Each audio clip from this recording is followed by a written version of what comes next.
সিলেট সংবাদ পড়ছি কুমকুম হাজারা মারুফা। প্রধান উপদেষ্টা অধ্যাপক মোহাম্মদ ইউনূস সোমবার বলেছেন, অন্তর্বর্তী সরকার দেশে আরও বিদেশি ক্রেতাদের আকৃষ্ট করতে ব্যাপক শ্রম সংস্কারে প্রতিশ্রুতিবদ্ধ। আমরা আমাদের শ্রম আইনকে বৈশ্বিক মানদণ্ডের মানসম্পন্ন করতে চাই, এটা আমার অঙ্গীকার। গতকাল শ্রম সমস্যা নিয়ে আলোচনার জন্য মার্কিন যুক্তরাষ্ট্রে একটি বড় শ্রম ও ব্র্যান্ড প্রতিনিধি দল তেজগাঁয়ের প্রধান উপদেষ্টার কার্যালয়ে তার সঙ্গে সাক্ষাৎ করতে গেলে তিনি এসব কথা বলেন। প্রধান উপদেষ্টা বলেন, অন্তর্বর্তী সরকার কেবলমাত্র দেশের শ্রম আইন সংস্কার করতে এবং এ ব্যাপারে স্থানীয় ও আন্তর্জাতিক শ্রম অধিকার গোষ্ঠী, আন্তর্জাতিক শ্রম সংস্থা ও পশ্চিমা দেশগুলোর উদ্বেগ নিরসনের জন্য একজন বিশেষ দূত নিয়োগ করেছে। প্রতিনিধি দলের নেতৃত্বে ছিলেন মার্কিন শ্রম বিভাগের ডেপুটি আন্ডার সেক্রেটারি থিয়া মেইলি ও যুক্তরাষ্ট্রের আন্তর্জাতিক শ্রম বিষয়ক বিশেষ প্রতিনিধি কেলি ফে রড্রিগেজ। সরকার ও স্থানীয় ইউনিয়নের মধ্যে স্বাক্ষরিত 18 দফা চুক্তি সহ পদক্ষেপগুলোর কথা উল্লেখ করে কেলিফে রড্রিগেজ বলেন, প্রফেসর ইউনূসের নেতৃত্বাধীন অন্তর্বর্তী সরকার গত 3.5 মাসে শ্রম খাতের জন্য যা করেছেন সেগুলো সবই তার বিস্ময়কর সাক্ষ্য। নারী কন্যার সুরক্ষা করি, সহিংসতা মুক্ত বিশ্ব গড়ি, এই প্রতিপাদ্যকে সামনে রেখে সারা দেশের মতো সিলেটেও গতকাল পালিত হয়েছে আন্তর্জাতিক নারী সহিংসতা দূরীকরণ দিবস। 1960 সালের 25শে নভেম্বর ডোমিনিকান প্রজাতন্ত্রের 3 জন নারী নির্যাতিত হন। সেই ঘটনার স্মরণে 1981 সালের জুলাই মাসে প্রথম ল্যাটিন আমেরিকায় নারী অধিকার সম্মেলনে 25শে নভেম্বরকে নারী নির্যাতন বিরোধী দিবস হিসেবে ঘোষণা করা হয়। দিবসটি উপলক্ষে বিভিন্ন সংগঠন ও প্রতিষ্ঠান নানা কর্মসূচি পালন করেছে। দিবসটি উপলক্ষে র্যালি ও আলোচনা সভা অনুষ্ঠিত হয়েছে গতকাল মৌলভীবাজারে। কেন্দ্রীয় শহীদ মিনার থেকে বের করা হয় সচেতনতামূলক র্যালি। পরে পৌরসভা মিলনায়তনে অনুষ্ঠিত হয় আলোচনা সভা। এ সময় বক্তারা নারীর প্রতি সব ধরনের সহিংসতা প্রতিরোধ, নারী নির্যাতন আইনকে আরও গতিশীল ও কার্যকরী করা সহ সর্বক্ষেত্রে নারীদের সুরক্ষা নিশ্চিত করতে সরকারের প্রতি জোর দাবি জানান। এতে নারী সংগঠনগুলোর নেতা কর্মী সহ বিভিন্ন শ্রেণী ও পেশার শতাধিক নারী উপস্থিত ছিলেন। জেলা মহিলা সমিতি ও নারী ফোরাম যৌথভাবে এর আয়োজন করে। সিলেটে বিএনপির রাষ্ট্রকাঠামো মেরামতের 31 দফা ও জনসম্পৃক্তি সাংগঠনিক বিভাগীয় কর্মশালা চলছে। জেলা শিল্পকলা একাডেমি মিলনায়তনে সিলেট বিভাগের 5টি ইউনিটের বিএনপি অঙ্গ সহযোগী সংগঠনের সিনিয়র নেতৃবৃন্দকে নিয়ে বিকেল 5টা পর্যন্ত কর্মশালা চলবে। কর্মশালার দলনেতার দায়িত্বে রয়েছেন ডাক্তার মওদুদ আলমগীর পাবেল।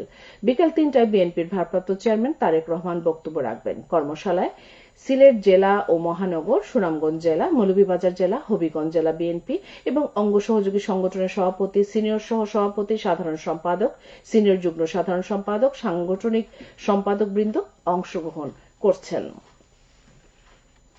সিলেটের গোলাপগঞ্জ উপজেলায় বৈষম্য বিরোধী আন্দোলনে নিহত ছাত্র জনতা স্মরণে অনুষ্ঠিত আলোচনা সভা গতকাল অনুষ্ঠিত হয়েছে। সদর ইউনিয়ন স্বেচ্ছাসেবক দলের উদ্যোগে অনুষ্ঠিত আলোচনা সভায় প্রধান অতিথির বক্তব্য রাখেন বিএনপির কেন্দ্রীয় নির্বাহী কমিটির সদস্য ও সিলেট জেলা বিএনপির সাবেক সভাপতি আবুল কাহের চৌধুরী শামীম।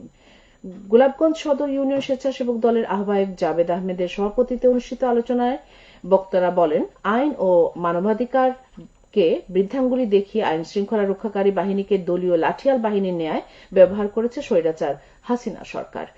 আর অতি উৎসাহী কতিপয় পুলিশ নির্বিচারে ছাত্র জনতার উপর গুলি করেছে। শুধু গোলাপগঞ্জে 7 ছাত্র জনতা শহীদ হয়েছেন। এর দায় ফ্যাসিস্ট হাসিনা ও তার দলকে গ্রহণ করতে হবে। সিলেটে ধীরে ধীরে কমতে শুরু করেছে তাপমাত্রা, বাড়ছে শীত। দিনের বেলা এখনো শীত এতটা অনুভূত না হলেও কমছে গরমের মাত্রা। তবে রাতে অনেক জায়গায় বেশ ভালো শীত অনুভূত হচ্ছে। সিলেট আবহাওয়া অফিস জানায়, আগামী মাস থেকে সিলেটের তাপমাত্রা আরো কমতে শুরু করবে। নভেম্বর মাসে সিলেটের সর্বোচ্চ তাপমাত্রা রেকর্ড করা হয়েছে 33 ডিগ্রি সেলসিয়াস আর সর্বনিম্ন 19 ডিগ্রি সেলসিয়াস। তবে আস্তে আস্তে তাপমাত্রা কমতে শুরু করেছে। 3 মাসের পূর্বাভাসে আবহাওয়া অফিস জানিয়েছে, এবার মৃদু, মাঝারি এবং তীব্র মিলে 13টি মতো শৈত্যপ্রবাহ বয়ে যেতে পারে। এদিকে গত 2 দিন ধরে দেশের সর্বনিম্ন তাপমাত্রা বিরাজ করছে চায়ের রাজধানী মৌলভীবাজারের শ্রীমঙ্গলে।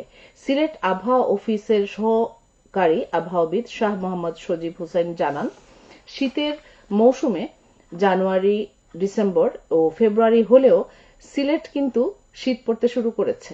অনেক জায়গায় কুয়াশা পড়তেও শুরু করেছে। মৌলভীবাজারের বড়লেখা উপজেলার শাহবাজপুর হাই স্কুল অ্যান্ড কলেজের একাডেমিক ভবন নির্মাণ কাজ এগিয়ে চলছে। এতে ব্যয় হচ্ছে প্রায় 2 কোটি টাকা। ভবনটি নির্মিত হলে শিক্ষার্থীদের পাঠদান সহ অন্যান্য সুযোগ সুবিধা বৃদ্ধি পাবে। শিক্ষা প্রকৌশল অধিদপ্তর এই প্রকল্পটি বাস্তবায়ন করছে। ম্যালেরিয়া নির্মূল কর্মসূচির অংশ হিসেবে ম্যালেরিয়া ঝুঁকিপূর্ণ এলাকায় শিশু ও গর্ভবতী নারীর পরিবারের মধ্যে মশারি বিতরণ করা হয়েছে গতকাল সিলেটের জৈন্তাপুর উপজেলার নিচপাট ইউনিয়নে। এতে সংশ্লিষ্ট ম্যালেরিয়া ঝুঁকিপূর্ণ এলাকায় 52টি পরিবারের মধ্যে 5 বছরের নিচে শিশু ও গর্ভবতী নারীদেরকে 65টি মশারি প্রদান করা হয়। সবশেষে আবহাওয়া। সন্ধ্যা 6টা পর্যন্ত পূর্বাভাসে বলা হয়েছে সিলেট ও পার্শ্ববর্তী এলাকার জন্য আজ কোনো সতর্কবাণী নেই এবং কোনো সংকেতও দেখাতে হবে না। আজ সিলেটে সূর্যোদয় হয়েছে সকাল 6টা 17 মিনিটে এবং সূর্য অস্ত যাবে সন্ধ্যে 5টা 2 মিনিটে। সংবাদ শেষ হলো। আমাদের পরবর্তী স্থানীয় সংবাদ প্রচারিত হবে বিকেল 4টা 30 মিনিটে। আল্লাহ।